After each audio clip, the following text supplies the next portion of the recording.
How to forgive when the heart still hurts.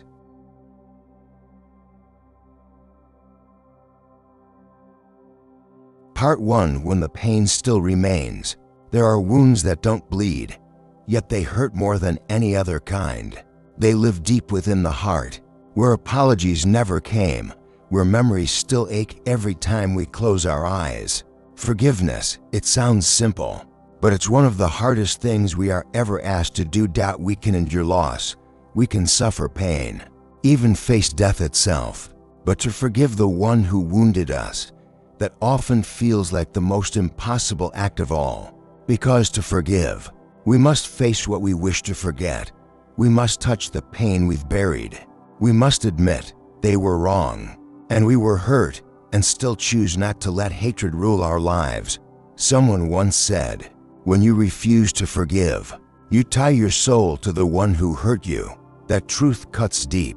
Every time we recall them with bitterness, we hand them control of our emotions, even if they're long gone. Even if they don't remember, there are nights when we lie awake in the dark, feeling thorns press into our hearts, not because they still hurt us, but because we still can't let go. Forgiveness doesn't mean forgetting, nor does it mean agreeing with what they did. It means saying to your own soul, I don't want to live in a prison anymore.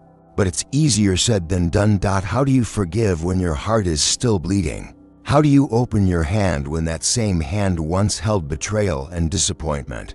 Maybe you've prayed, Lord, I want to forgive, but I can't, and God seemed silent, not because he didn't hear, but because he knows. Forgiveness can't be forced. It's not a decision made in an instant. It's a journey that unfolds step by step. Forgiveness begins when we dare to look at the pain instead of running from it. Like a traveler crossing a desert, only by walking into the wasteland can one discover the oasis. Many fear that. Forgiveness means minimizing another's wrong.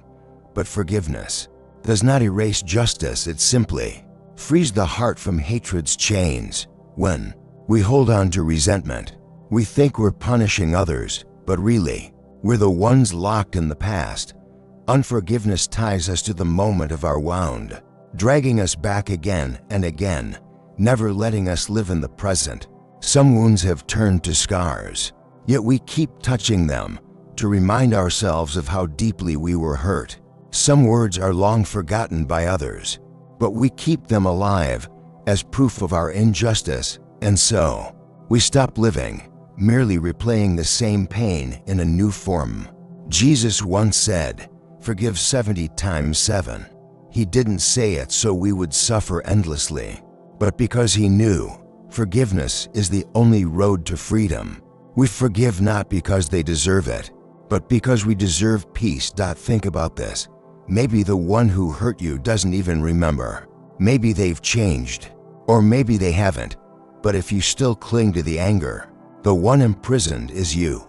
Forgiveness isn't an act of mercy toward others.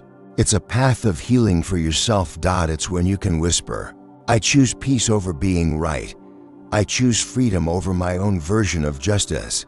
I choose to let go, not because they deserve it, but because I don't want pain to define my life. But to get there, we must cross the wilderness of acknowledgement, confrontation, and surrender. We must face the memories, the emotions, the unanswered questions. Why did they do that to me? What did I do wrong? Where were you, God, when I was broken? And sometimes the only answer is silence, a strange, sacred silence. But if you stay there long enough, you begin to hear something else. Not logic, not reason, but the soft voice of mercy. It's in that silence that we learn forgiveness isn't a human act, but a miracle of grace. No one forgives by willpower alone. Only when we place our pain in God's hands can He transform it into something gentle, compassionate, and free. There's one truth everyone must face. Forgiveness is never a what-I'm event. It's a process that repeats every day. Every time the memory returns, every time the heart tightens again.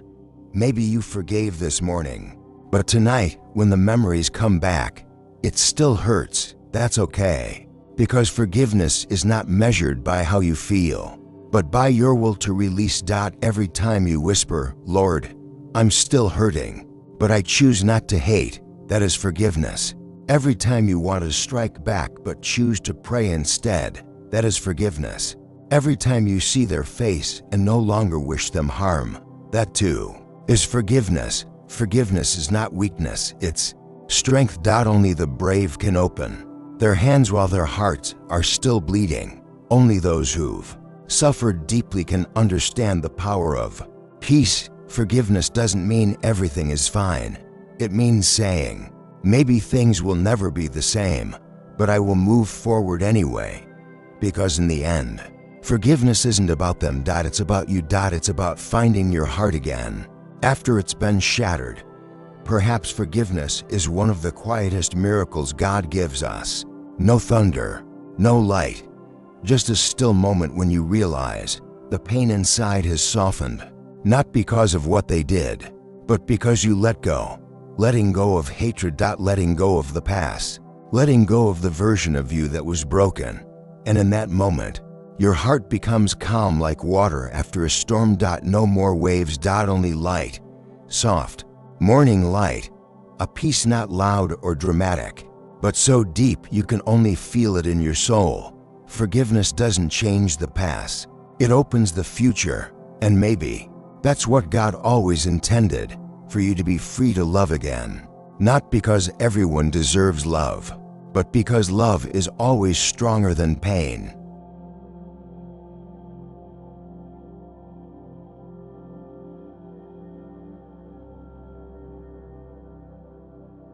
Part 2. The Journey of Forgiveness. Forgiveness doesn't arrive like a gust of wind. It comes slowly, quietly, like water soaking into dry earth. No one wakes up one day and discovers they've completely forgiven.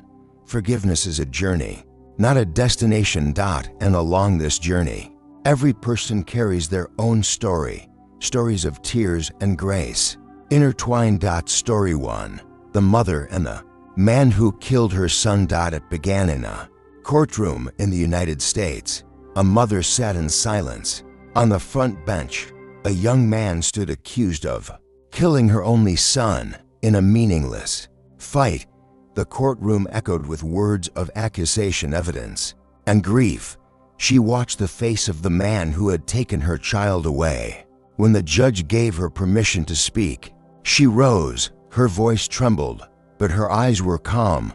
She said, I lost the person I loved most, but if I let hatred kill me again, I will lose my soul too. I choose to forgive, not because you deserve it, but because I cannot live in hatred any longer. After the trial, as people left the courtroom, she walked toward him. He looked down. Unable to meet her gaze, she placed her hand on his shoulder and whispered, I pray that God helps you find the person you were meant to be. Years later, when the young man was released, he wrote her a letter. If you hadn't forgiven me that day, I don't think I would have survived. Your forgiveness taught me what true remorse means. She replied simply, when I forgave you, I found my son again. In peace. Story 2. The priest and the betrayer. Father Thomas was a young priest in Rwanda during the genocide. He lost everything. His church burned, his parishioners killed, his friends gone. And the man who betrayed him was someone he had once trusted, someone who prayed with him. Years later, after the war, he saw that man again, in prison. The betrayer looked at him with fear and shame. Father Thomas was silent for a long while, then said, I've carried this hatred for 10 years. It destroyed my faith, but today, I want to let it go. I forgive you. The man collapsed in tears. And in that moment, Father Thomas felt something lift from his heart, light as wind. He later said, forgiveness didn't change the past, but it changed me. I am no longer a prisoner of memory. Story 3. The daughter and her violent father. Maria grew up in a house filled with fear. Her father was an alcoholic who beat her and her mother. Her childhood was made of broken glass and muffled cries. When she grew up, she left home, swearing, I will never forgive him. Years later, when she heard her father was dying, she hesitated. She went, not to forgive, but to see him one last time. He was frail, weak, and whispered only 2 words, "I'm sorry." Maria froze. All the years of hatred, tears, pain collided in that single moment. She could barely speak. Then, through trembling lips, she said, "I forgive you," not because he deserved it, but because she didn't want to carry the wound anymore. She later said, "I thought forgiveness meant forgetting. But no, forgiveness means remembering, without pain." Story 4. Forgiving oneself. Perhaps the hardest person to forgive is yourself. Mark, a soldier returning from war, carried invisible scars. He survived. His friends did in single quotes every night. Guilt whispered, "I don't deserve to live." He prayed, but heaven seemed silent until one day, an old priest told him, "You cannot receive God's forgiveness until you forgive yourself. You're holding on to your guilt as punishment, but God doesn't need your punishment. He needs your trust. His love is greater than your sin." That night, Mark knelt in the dark and wept. No miracle, no light, just the quiet release of a heart long imprisoned. For the first time, he understood forgiveness, too, is a form of faith. Forgiveness is not just between people, it's between humanity and God. Because only in His light can we face the darkness within us and believe that no matter how broken we are, He can turn our wounds into witnesses of His love. Forgiveness is not a skill, it's a grace. We don't learn it from books. We discover it through tears and prayer. Every time we whisper, "I can't," God does what we cannot. Some forgive after years. Some are still learning how. But that's okay, because every small step, a prayer, a tear, a longing for peace, is a step on the path of forgiveness. Forgiveness is never easy, but with every act of mercy, we become a little more free, and every wound placed in God's hand slowly becomes a scar, not of pain, but of healing.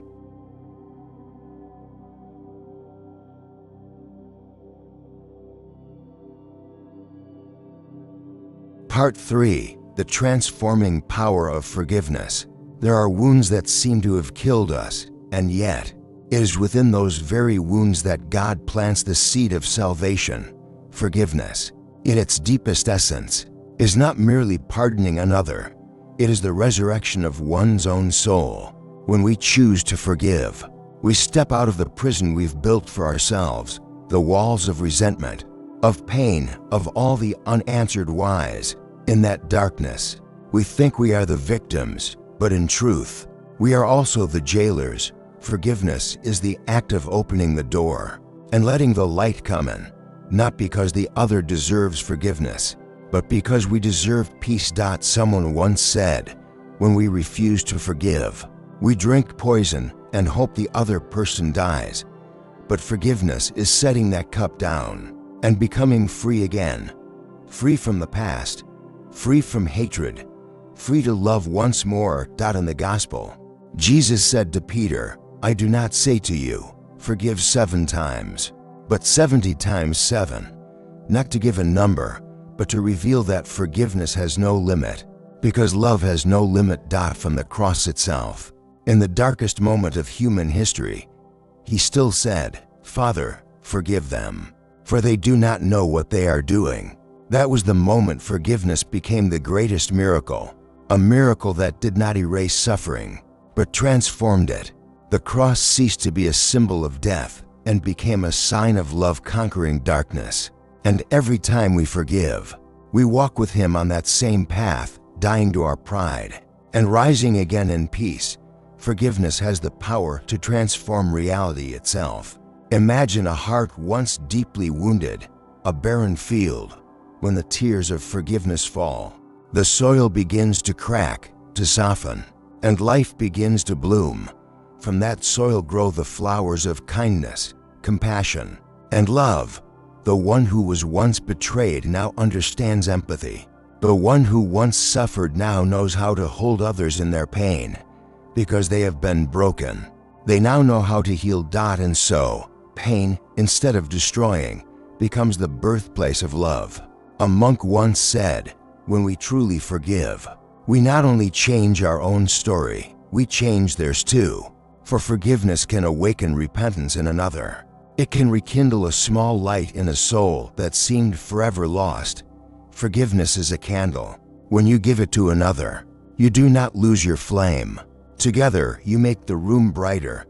But to reach forgiveness, one must pass through real pain. There are no shortcuts.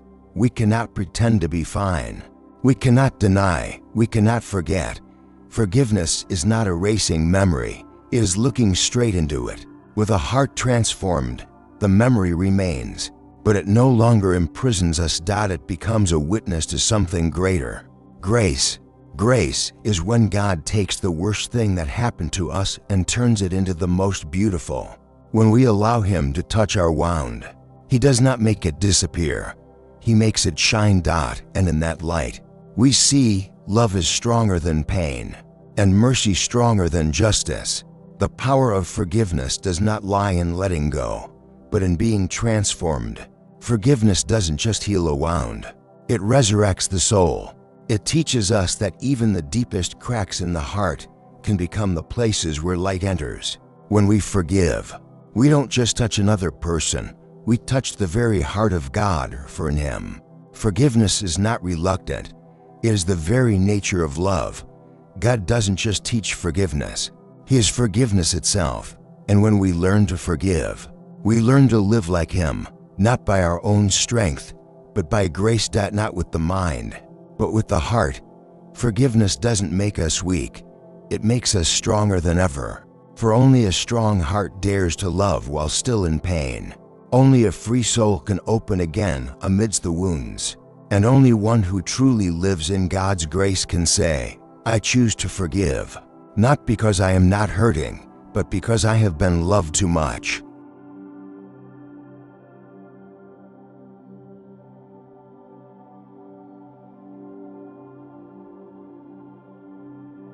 Part 4. When forgiveness becomes light. Some wounds never disappear. Yet, little by little, they stop hurting, because through them, light has passed. Forgiveness doesn't change the past, but it transforms us. From a heavy heart to one that knows how to love. From a bound soul to one set free. From a person bowed down in tears to one standing again in peace. We may have lost love, trust, or even a part of ourselves, but when we choose to forgive, we regain the most precious thing of all, the light within. That light is not bright or grand like a sunrise. It's a small, flickering flame, trembling in the wind, but enough to guide us through the night. And sometimes, that little flame spreads, illuminating another heart, melting a part of their darkness, and the world becomes just a little warmer. Forgiveness is not forgetting. It is remembering in peace. It's seeing the face of the one who hurt us without the urge to retaliate. It's recalling old stories without the sting in our chest. It's smiling at the past because we know it taught us how to love, how to believe, and how to let go. When we forgive, we not only reach another, we reach God Himself. He is there in the moment we release our anger, in the tear that falls after whispering I forgive, in the sigh of relief when the soul is finally free. And He smiles, not because we did something great, but because we dared to let Him love us. Even through our wounds, forgiveness doesn't make us less, it makes us more like Christ, because forgiveness is the act of the strong. It is the courage to face pain and choose love over hatred. It is the dying of the old self so that new life may rise in grace. And in that dying, a new life is born, a life of peace, a life of light, a life no longer bound by the past, but guided by love. One day, looking back, we'll realize forgiveness was never something we gave to another, but a gift God gave to us. For when we forgive, we are healed. When we let go, we are free. And when we love again, even with a heart once torn, we find God within ourselves. So if today your heart still hurts, if you're still caught between forgiveness and resentment, don't rush. Let the tears fall. Let the wound bleed. But don't close your heart, for somewhere in that silence, God is whispering, "Let me love you through this pain." And when you're ready, you'll see the light never left you. And one day, when the pain no longer frightens you, when you can look back and smile, that's when forgiveness has become light. A light not shining from outside, but glowing from deep within the soul, where God Himself abides. That light, small, gentle, yet unyielding, still shines in every soul brave enough to let go and to love once more. Perhaps forgiveness is not the end of pain, but the beginning of a new kind of love, a love that has fallen, broken, and still believes in goodness. Be still in this moment, for within every wound, light is blooming. He is there, in the tears, in the silence, and within your very heart, where forgiveness becomes the light of love.